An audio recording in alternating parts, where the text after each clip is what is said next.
सूचना केवल हमारे विचार हैं, वित्तीय सलाह नहीं। निर्णय लेने से पहले खुद शोध करें। किसी भी लाभ या हानि के लिए हम उत्तरदायी नहीं हैं।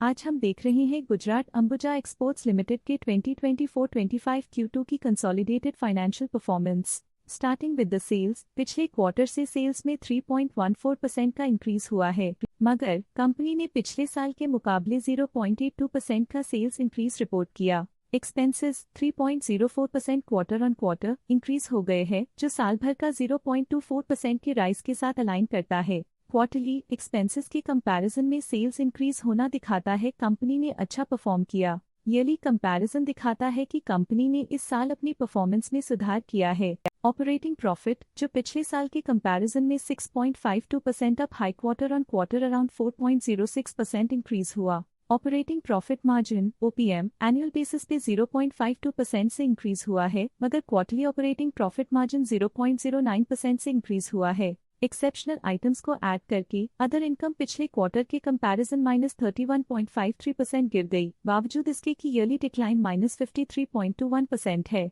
इंटरेस्ट एक्सपेंसेस पिछले क्वार्टर से 25.66% अप हुआ, लेकिन ईयर ओवर ईयर डिक्रीज -27.43% है। डिप्रिशिएशन कॉस्ट में 1.4% का क्लाइम देखने को मिला और ईयरली बेसिस पे 2.49% का इंक्रीज देखने को मिला। Profit before tax annually -13.63% decrease हुआ, लेकिन प्रीसीडिंग क्वार्टर से -6.08% डिक्रीज हुआ। इस साल कंपनी ने 24.13% टैक्स पे किया और क्वार्टरली कंपनी ने 26.45% टैक्स पे किया। नेट प्रॉफिट ने ईयर ऑन ईयर -16.26% का डिक्लाइन दिखाया, लेकिन लास्ट क्वार्टर से -9.65% का कंट्रैक्शन हुआ है। इस क्वार्टर के दौरान कंपनी का परफॉर्मेंस इतना अच्छा नहीं रहा, नेगेटिव नेट प्रॉफिट लॉसेस को इंडिकेट करता है। वहीं अगर एनुअल एनालिसिस की बात करें तो साल के दौरान कंपनी का परफॉर्मेंस अच्छा नहीं रहा। नेगेटिव नेट प्रॉफिट का मतलब है कि कंपनी प्रॉफिट के कंपैरिजन में नुकसान उठा रही है। अर्निंग्स पर शेयर EPS ने ईयरली -58.17% का डिक्रीज देखा गया, लेकिन क्वार्टरली में 9.58% की गिरावट भी नजर आई। इस क्वार्टर में कंपनी का EPS इतना अच्छा नहीं रहा, नेगेटिव प्रॉफिट कमजोर एफिशिएंसी को दिखाता है। साल का EPS इतना अच्छा नहीं रहा, नेगेटिव प्रॉफिट कमजोर एफिशिएंसी को दिखाता है।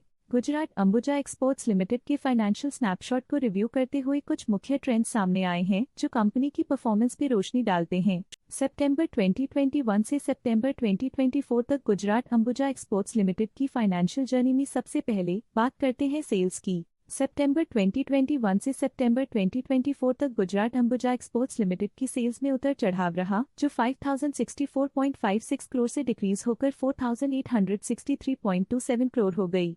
ये फ्लक्चुएशंस मार्केट कंडीशंस के इम्पैक्ट को दर्शाते हैं। अब बात करते हैं एक्सपेंसेस की। एक्सपेंसेस पिछले 4 सालों में 4404.09 करोड़ से बढ़कर 4410.63 करोड़ हो गए हैं। यहाँ सेल्स डिक्रीज हो रही हैं और एक्सपेंसेस बढ़ रहे हैं, तो ये कंपनी के लिए एक नेगेटिव साइन है, जो इंडिकेट करता है कि कंपनी प्रॉफिट बनाने में स्ट्रगल कर रही है। ऑपरेटिंग प्रॉफिट सितंबर 2022 में 633.93 करोड़ के आसपास रहा और फिर 2024 में 452.64 करोड़ तक पहुंच गया। ये दर्शाती है कि कंपनी अपने ऑपरेशनल कॉस्ट को कंट्रोल में रखने में सफल रही है, लेकिन ग्रोथ को पुश करने में थोड़ा और एफर्ट लगाना होगा। नेट प्रॉफिट में फ्लक्चुएशंस भी देखी गई हैं, जो पिछले कुछ सालों में 437.14 से 305.07 करोड़ हो गया और इस साल 338.22 करोड़ हो गया।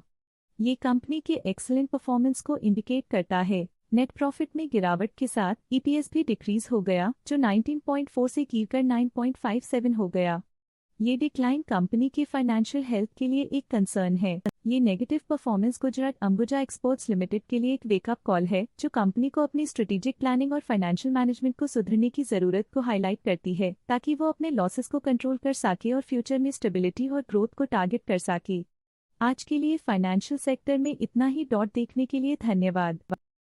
स्टॉक लेटेस्ट न्यूज अपडेट के लिए चैनल को सब्सक्राइब करें और वीडियो को लाइक एंड शेयर करें।